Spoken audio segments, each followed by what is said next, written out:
तारीख 28 मे 1996. देशाची संसद. एक पंतप्रधान अवघ्या 13 दिवसात आपल्या पदाचा राजीनामा देतो. संपूर्ण विरोधक संसदेत बाकडी वाजून त्या माणसावर हसत होते, त्याची टर उडवत होते. सगळ्यांना वाटलं की या माणसाचा आणि त्याच्या पक्षाचा आता गेम कायमचा संपलाय. पण राजीनामा देण्यापूर्वी तो माणूस संसदेच्या माईक समोर उभा राहतो, समोरच्या विरोधकांच्या डोळ्यात डोळे टाकतो आणि अत्यंत शांत आवाजात पण छाती ठोकून सांगतो, आज आमचं संख्याबळ कमी आहे म्हणून तुम्ही आमच्यावर हसताय ना, तर लक्षात ठेवा, एक दिवस असा येईल जेव्हा संपूर्ण देशात आमचं बहुमत असेल, तुमची सत्ता जाईल आणि तुम्ही सगळे इतिहास जमा व्हाल. हा कोणताही सिनेमाचा डायलॉग नव्हता मित्रांनो, हा शब्द होता अटल बिहारी वाजपेयींचा. आणि बरोबर 2 वर्षांनी त्यांनी जो कमबॅक केला तो पाहून अख्खं जग थक्क झालं. नमस्कार मित्रांनो, मी राहुल आणि तुम्ही बघत आहात डिकोड विथ राहुल. मित्रांनो, आज आपण अशा एका जननायकाबद्दल बोलणार आहोत ज्यांना त्यांचे कट्टर विरोधक सुद्धा मान द्यायचे. जेव्हा एखादा माणूस शून्यातून विश्व निर्माण करतो तेव्हा जग त्याला सलाम करतं, पण जेव्हा तो माणूस शिखरावर पोहोचून थेट जमिनीवर आदळतो आणि तिथून पुन्हा फिनिक्स पक्षासारखी झेप घेतो ना, त्याला खरा लेजंड म्हणतात.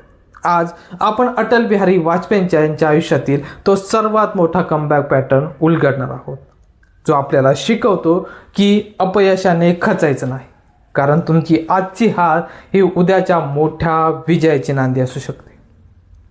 तर गोष्ट सुरू होते 1957 पासून.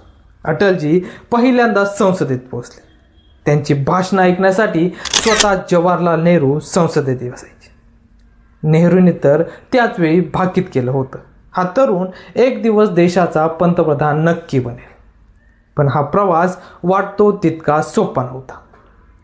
1977 मध्ये आणीबाणी संपल्यावर अटलजी देशाचे परराष्ट्र मंत्री बनले, पण अवघ्या 2 वर्षात ते सरकार पडलं.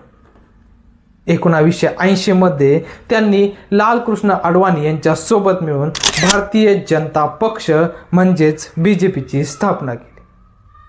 आता विचार करा, ज्या माणसाने नवीन पक्ष काढला त्या पक्षाची मोठी परीक्षा होती 1994ची लोकसभा निवडणूक. इंदिरा गांधींच्या हत्येनंतर देशात प्रचंड सहानुभूतीची लाट होती आणि या निवडणुकीत भाजपचा असा दारुण पराभव झाला जो आजच्या पिढीला कदाचित माहीतच नसेल. देशभरात भाजपाच्या फक्त 2 जागा निवडून आल्या होत्या, चक्क 2 जागा. इतकंच नाही तर स्वतः अटल बिहारी वाजपेयी त्यांच्या हक्काच्या ग्वाल्हेर मतदारसंघातून चक्क 3 लाख मतांनी पराभूत झाले होते. ज्या माणसाला लोक भावी पंतप्रधान म्हणत होते तो स्वतःची जागाही वाचू शकला नव्हता. मीडियाने लिहून टाकलं, भाजप संपली, अटलजींचं राजकारण संपलं. पण अटलजींच्या डिक्शनरीत क्विट नावाचा शब्द नव्हता. त्यांनी त्या 2 खासदारांना समोर ठेवून कार्यकर्त्यांना सांगितलं, अंधेरा हटेगा, सूरज निकलेगा, कमल खिलेगा. मित्रांनो, राजकारणात किंवा आयुष्यात जेव्हा तुम्ही एकदम तळाला पोचताना तेव्हा तिथून पुढे जाण्याचा एकच रस्ता असतो, तो म्हणजे फक्त वर जाण्याचा. अटलजींनी हार मानली नाही.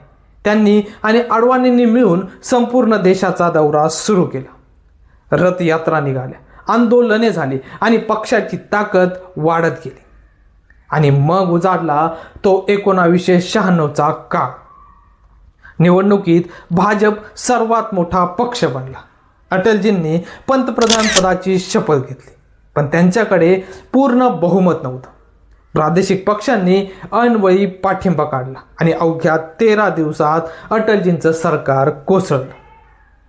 विचार करा, जो माणूस देशाचा पंतप्रधान बनला त्याला 13व्या दिवशी राजीनामा द्यावा लागला. संसदेत विरोधक त्यांचे वाभाडे काढत होते, पण त्या दिवशी अटलजींनी जे भाषण केलं ते भारतीय लोकशाहीच्या इतिहासात अजरामर झालं. त्यांनी संसदेत सांगितलं, सत्ता येतील जातील, पक्ष बनतील बिघडतील, पण हा देश राहिला पाहिजे. त्यांनी राजीनामा दिला पण देशातल्या करोडो जनतेची मनं जिंकली. 1998 मध्ये पुन्हा निवडणुका झाल्या. यावेळी अटलजींनी पूर्ण तयारी केली होती. त्यांनी प्रादेशिक पक्षांना सोबत घेऊन NDA आघाडी बनवली आणि पुन्हा पंतप्रधान झाले. पण नियती त्यांची पुन्हा एकदा परीक्षा घेत होती. यावेळी तामिळनाडूच्या मुख्यमंत्री जयललिता यांनी अवघ्या 13 महिन्यात पाठिंबा काढून घेतला. 1999 मध्ये संसदेत अविश्वास ठराव आला आणि मित्रांनो, विश्वास नाही बसणार, पण अटलजींचं सरकार अवघ्या एका मताने पडलं. फक्त एका मताने. पुन्हा एकदा अटलजी पंतप्रधान पदावरून खाली उतरले. कोणताही सामान्य माणूस असता तर म्हणाला असता, माझं नशीबच खराब आहे, मला हे राजकारण करायचंच नाही. पण अटलजींचा माइंडसेट वेगळा होता. ते तत्वांचे पक्के होते. त्यांनी सत्तेसाठी लाचारी केली नाही. खासदार विकत घेतले नाही. थेट जनतेच्या दरबारात गेले. त्याच दरम्यान पाकिस्तानने कारगिलमध्ये घुसखोरी केली. कार्यवाहू पंतप्रधान असतानाही अटलजींनी लष्कराला फ्री हँड दिला आणि आपण कारगिल युद्ध जिंकलो. त्यानंतर 1999च्या शेवटी जेव्हा निवडणुका झाल्या तेव्हा देशाने अटलजींचा तो महा कमबॅक पाहिला. भाजप आघाडीने थेट 303 जागा जिंकल्या आणि अटल बिहारी वाजपेयी तिसऱ्यांदा देशाचे पंतप्रधान बनले आणि त्यांनी आपलं 5 वर्षाचं सरकार पूर्ण केलं. आता तुम्हाला अटलजींच्या आयुष्यातील काही असे टर्निंग पॉईंट सांगतो जे त्यांच्यातील पॉवर दाखवतात. तर पहिला फॅक्ट, पोखरण अणुचाचणी.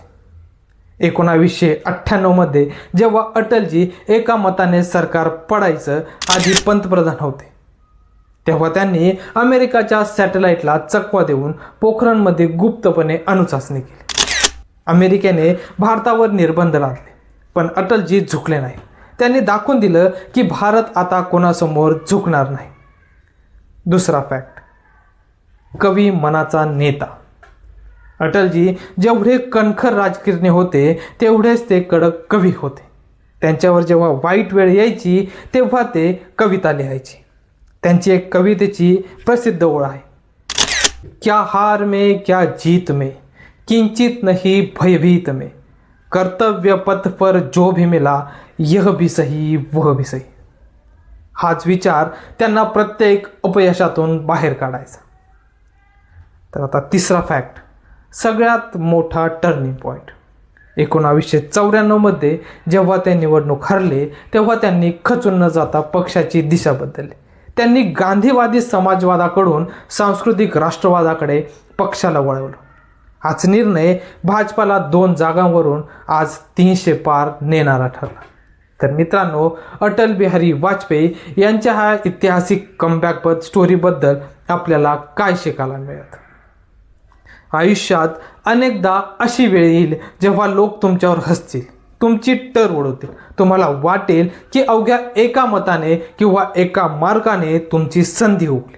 पण लक्षात ठेवा, अपयश हा तुमच्या प्रवासाचा शेवट नसतो, तो फक्त एक पॉज असतो. जर तुमचे विचार प्रामाणिक असतील आणि तुमच्या मनात पुन्हा उभं राहण्याची जिद्द असेल तर अवघ्या एका मताने हरलेला माणूसही एक दिवस पूर्ण देशाचा लाडका पंतप्रधान बनू शकतो. म्हणूनच म्हणतात, हार टोकाची असली तरी कमबॅक त्याहूनही भयंकर असला पाहिजे. मित्रांनो, अटलजींचा हा एक मताचा पराभव आणि तिथून मिळालेला कमबॅक तुम्हाला कसा वाटला? त्यांची कोणती कविता तुम्हाला सगळ्यात जास्त आवडते? कमेंट करून नक्की सांगा. व्हिडिओ जर अंगावर काटा आणणारा वाटला असेल तर आपल्या मराठी ग्रुप्समध्ये नक्की शेअर करा. चॅनलला सबस्क्राईब करा आणि विसरू नका डिकोड विथ राहुल. पुन्हा भेटूयात अशाच एका कडक आणि मोटिवेशनल लेजंडच्या कहाणीसोबत. तोपर्यंत पाहत राहा डिकोड विथ राहुल. जय हिंद, जय महाराष्ट्र. धन्यवाद.